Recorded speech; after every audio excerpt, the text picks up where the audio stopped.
Nigerians,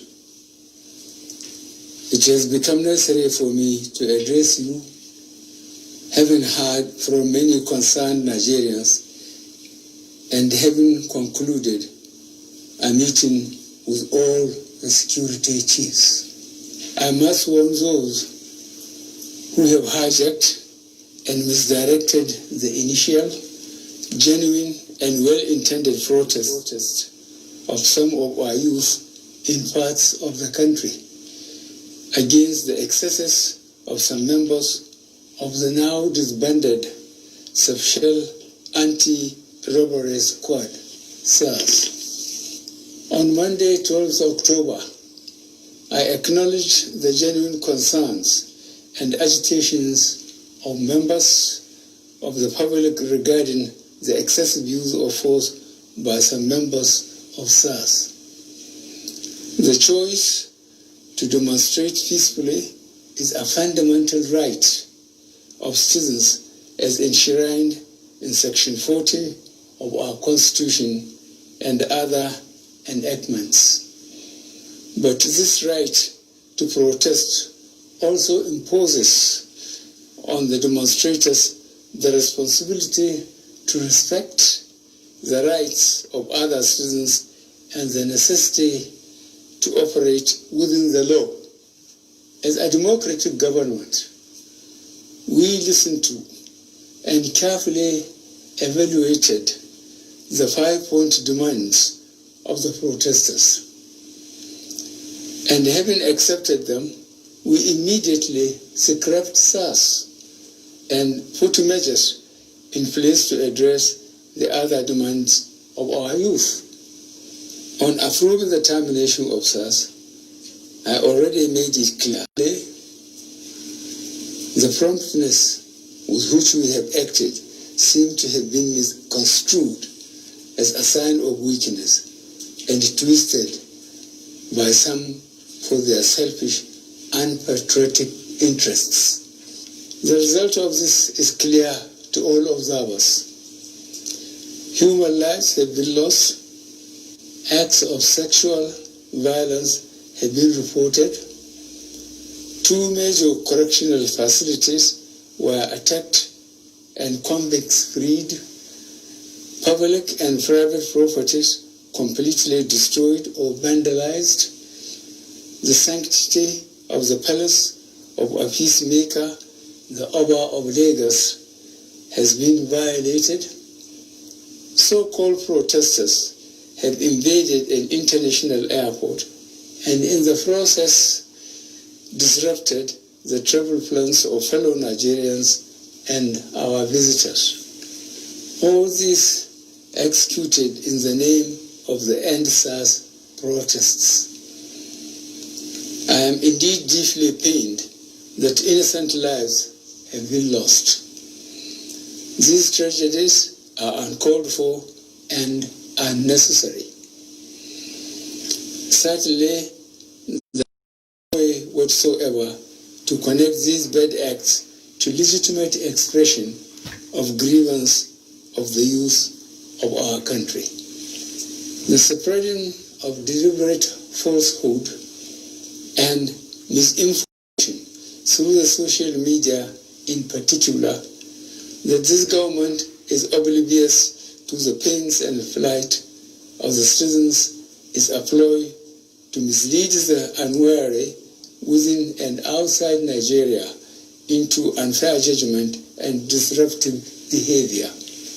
On the contrary, both our deeds and words have shown how committed this administration has been to the well-being and welfare of citizens, even with the steadily dwindling revenues and the added responsibilities and restrictions due to the coronavirus pandemic.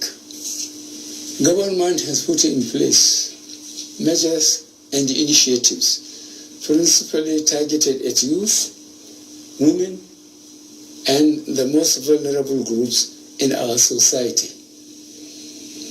These included our broad plan to lift 100 million Nigerians out of poverty in the next 10 years.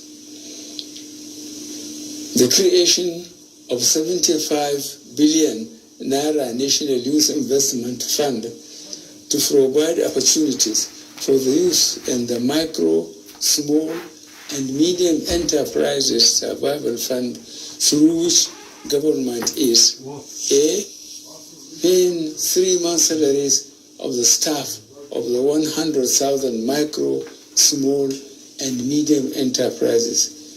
B, paying for the registration of 250,000 businesses at the Corporate Affairs Commission. C, giving a grant of 30,000 Naira to 100,000 artisans. And D, guaranteeing market for the products of traders. These are in addition to many other initiatives, such as A, farmer money, B, trader money, C, market money, D, N-Power, E, N-Tech, and F, N-Agro.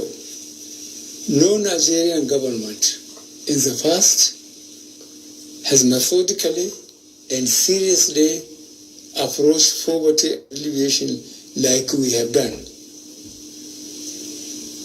With regards to the welfare of police personnel, the National Salaries, Income and Wages Commission has been directed to expedite action on the finalization of the new salary structure of the members of the police force.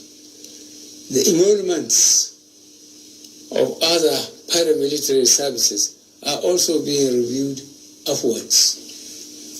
In order to underscore the importance of education in preparing youth for the future, this administration has come up with a new salary structure and other incentives for our teachers. Let me at this point reaffirm the federal government's commitment to preserving the unity of this country. We will continue to improve good governance and our democratic process, including through sustained engagement. We shall continue to ensure that liberty and freedom, as well as the fundamental rights of all citizens, are protected. But remember that government also has the obligation to protect lives and properties, as well as the right of citizens to go about their daily businesses freely and protected from acts of violence. To our neighbors in particular, and members of the international community, many of whom have expressed concern about the ongoing development in Nigeria, we thank you and urge you all to seek to know taking a position or rushing to judgment and making hasty pronouncements. In the circumstances, I would like to appeal to protesters to note and take advantage of the various well-thought-out initiatives of this administration designed to make their lives better and more meaningful, and resist the temptation of being used by some subversive elements to cause chaos with the aim of truncating our nascent democracy. For you to do otherwise will amount to security and the law and order situation. Under no circumstances will this be tolerated. I therefore call on our youth to discontinue the street protests and constructively engage government in finding solutions. Your voice has been heard loud and clear, and we are responding. And I call on all Nigerians to go about their normal businesses and to enjoin security agencies to protect lives and properties of all law-abiding citizens without doing harm to those they are meant to protect. Let me pay tribute to officers of the Nigeria Police Force who have tragically lost their lives in the line of duty. I would like to thank those state governors, traditional and religious leaders who have appealed for calm and restraint. I also thank youth leaders who have restrained their followers from taking the law into their hands. This government respects and will continue to respect all the democratic rights and civil liberties of the people, but it will not allow anybody or groups to disrupt the peace of our nation. Thank you all. God bless the Federal Republic of Nigeria.